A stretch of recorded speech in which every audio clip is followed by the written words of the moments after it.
In Kiev, Ukraine, there is an MMA fighter named Yuri Boyka. He is the best boxer in Europe because he has attained the title undisputed.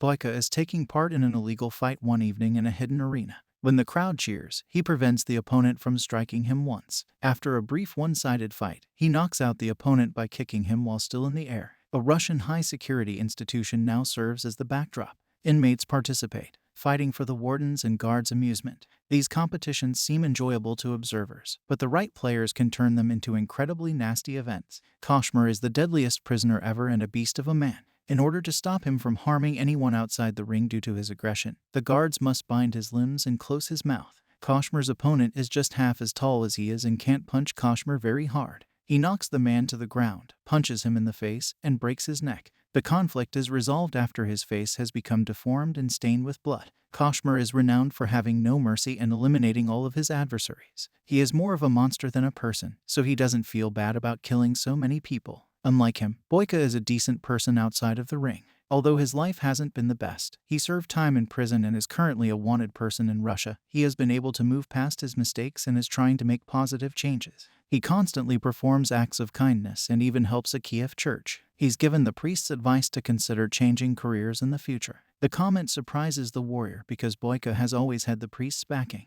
Boyka replies that because it is a gift from God, he will keep using his talent. He wants to fight professionally now. He no longer desires to engage in illegal combat. Boyka's manager approaches him in the afternoon and tells him that he is now legally permitted to compete in legitimate MMA matches. If he wins a preliminary match, he is qualified to take part in the Budapest-based European fighting tournament.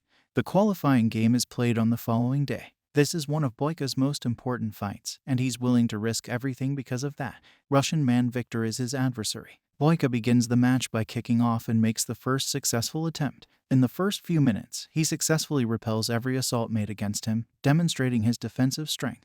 Victor gets angrier, making Boyka's strike easier to launch. With a knee to the jaw, he induces unconsciousness in Victor, establishing his qualification in the eyes of the judges who are on the sidelines. Victor surprises everyone by standing up just as the match seems to be over. Later, he is knocked to the ground once more, but he persists. Boyka is now enraged and strikes Victor in the face a third time, knocking him out instantly. After winning, the organizers extend an invitation to Boyka to take part in the league in Budapest, which will present him with a variety of opportunities. Boyka is given a sizable sum of money by the team's management, who also gives him the advice to practice hard because the next game is in 2 weeks. As Boyka turns to walk away, she notices that Victor is gravely ill. He would not have felt bad for hurting him so severely and would not have done it if he had given up after the first knockout.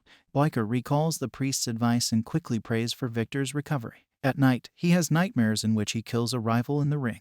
The next morning he visits the manager and inquires about Victor. He is astounded to learn that Victor died last night in the hospital. They already had a contract in place prior to the game, so nobody is at fault. Boyka knows, deep down, that he is responsible for the death. After being questioned regarding Victor's ancestry, the manager gives Victor a bag that belonged to him. Inside the letter, Boyka finds a picture of Victor and his wife as well as a letter from Victor. He can just imagine how devastated his wife must have been to read the letter and find out about his passing. Boyka promises to make amends and see that she is not having any problems right now. He is aware that his crime cannot ever be forgiven, but he still chooses to continue on the path of atonement. Boyka tells the manager he wants to go to Russia to meet Victor's wife, but the man strongly disagrees with the idea. Boyka will be imprisoned if he is discovered because he is still regarded as a criminal in Russia. He must fabricate a false passport, which is a very risky move given how close he is to becoming a legitimate MMA fighter. Despite being aware of the consequences, Boyka is adamant about his decision. Victor's wife Alma, who is present at his funeral, is first introduced to us in the following scene. After his passing, she is left alone and without anyone to turn to. She and Victor also owe money to Zurab, a Mafia lord. He shows up at the funeral and proposes to take Alma as his mistress in exchange for her debt being forgiven. Alma takes care not to enrage him, despite being repulsed by his presence. Alma, who owns the community center and lives there, simply replies that she would like to put in more effort and pay him over time. She and Victor used money they borrowed from Zurab to make it. This facility is home to many orphans and underprivileged people. When she first arrives in Russia, Boyka goes to meet her but finds that a group of men are driving off with her in a black sedan. She reportedly works as a waitress at Zurab's underground boxing club. He treats her as if she were his own, and he is fiercely possessive of her. Later in the day, Boyka comes across Alma in the fight club. His attempts to speak with her are thwarted by Zurab's guards, who then take him outside. In order to avoid a confrontation, boyka politely asks them what time she will be leaving work. In response to the question, the criminals assault him, but they soon realize their error for meddling with such a capable combatant. Zurab is impressed by boyka's skill when he enters the fray. Since his club has been in need of a skilled martial artist, he wants to hire boyka. The man responds that he isn't there to start any fights, just to meet the girl. Boyka again objects to Zurab's suggestion that he speak to Alma on his behalf if she won't let him meet her. When Zurab is no longer visible, he asks his followers to keep an eye on him. The following day, after breaking into the community center, boyka meets Alma. He gives her Victor's letter and asks if she works at the fight club. Alma replies that although she would prefer to work somewhere else, the debt prevents her from doing so. She asks him if he witnessed their most recent argument as she reads him the letter. Boyka admits it, saying that he was the last foe Victor faced in a fight. Alma rejects his arguments while he tries to persuade her that her husband's death was an accident. Following their discussion, boyka approaches Zurab and offers to fight for him. However, in return, he will have to wipe out all of Alma's debt. Boyka must win 3 times against the selected foe to fulfill the terms of the bargain. The mob boss also promises to shield him from law enforcement because he is aware that the man entered Russia using a fake passport. The next day, Alma runs into boyka and tells him she doesn't require his compassion. She wants him to go back home, but boyka insists he is only doing this for himself. He then goes to a nearby gym to train for the matches, where a man bullies him. Boyka kicks the man down with 1 strike when he continues to poke him. The first fight's opening day follows. Boyka fights a local fighter in a straightforward contest. Even though the opponent makes a few feeble kicks, boyka shows him up for what he is, feeble. He successfully knocks him to the ground, and just as he is about to land the final blow, he stops. The opponent concedes, much to his relief, saving him from having to inflict more damage. Alma offers him drinks after the altercation. Boyka inquires as to whether she is familiar with a nice neighborhood gym as the one she is currently attending doesn't meet his standards. Alma gives it some thought before extending the invitation for him to use the gym at her community center. Alma eventually gets used to his presence after he trains there for the following few days. The following match pits boyka against 2 brothers in a 2-on-1 situation. He is surprised because he wasn't informed of the rules. In his own arena, according to Zurab, the fighters must follow the rules. When the match starts, boyka finds it difficult to defend both brothers at once. He tries to fight one, but the other attacks, making it difficult for him to concentrate. In the brief time it takes them to recover, he still manages to push one away and knock the other one to the ground.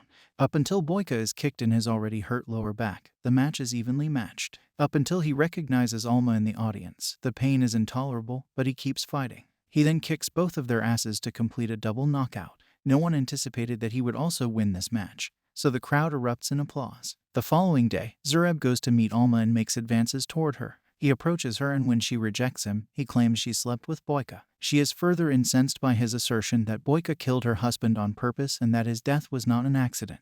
Alma tries to act as if she doesn't believe him, but the remark bothers her. The Ukrainian manager of boyka calls him back right away because he has a press conference for the fight in Budapest. Given that he only has 1 more fight to win, boyka requests a postponement. He finds Alma waiting for him when he enters his room. Boyka begins outlining all the challenges he has faced in life as she presses him to be honest about his wife's passing. He admits that the first half of his life was miserable and that the match with Victor was his only chance at a better existence. Victor's passing stole a bigger piece of him even though he gave it everything and prevailed.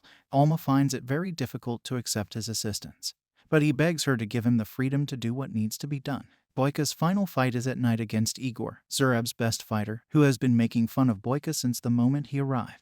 Boyka poses a threat to Igor's status in the gang, so this enraged him particularly. He is repeatedly attacked as he lets all of his resentment out. He manages to put up a strong fight, focusing on boyka's lower back. Boyka, however, surprises him with a double midair kick, which changes the course of the fight. He then beats Igor until he is completely unconscious and bleeds profusely. With this, he triumphs in the entire contest and pays off Alma's debt. But Zurab had prepared for what would occur because he anticipated it.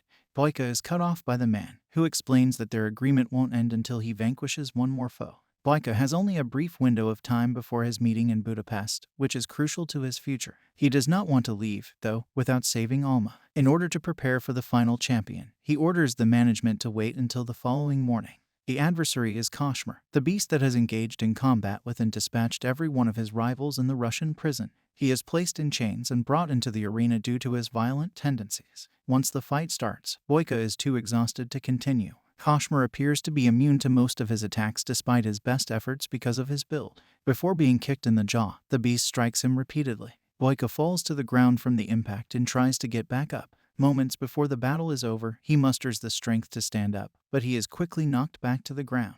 Boyka catches Kashmir off guard and kicks him in the back just as he is about to prevail. The conflict then shifts to his side. He breaks the beast's right arm before arm locking it and kicking it out of the ring. With this, he ultimately wins the battle, but Zurab is still adamant about keeping Alma captive. He commands his minion to attack Boyka while he tries to flee with the female. When Boyka notices Alma being led outside, he is at his lowest point. With renewed vigor and rage, he attacks the guards and kills them all. Zurab is thrown to the ground when he finally reaches him. Boyka is wounded by a gunshot during the process, but his rage overcomes his pain. Zurab is ultimately strangled to death. Boyka blocks Alma from aiding him and implores her to forgive him. After that, the police arrive and arrest him. Before being yanked away, he begs her forgiveness once more. Alma doesn't say anything. Boyka is then taken back to a Soviet jail. A month later, Alma visits him and lets him know that he has been forgiven. Despite the failure of his ambition to become a professional, Boyka is relieved for the first time in months. He is still sporting the Undisputed in the final scene, competing in the prison's arena.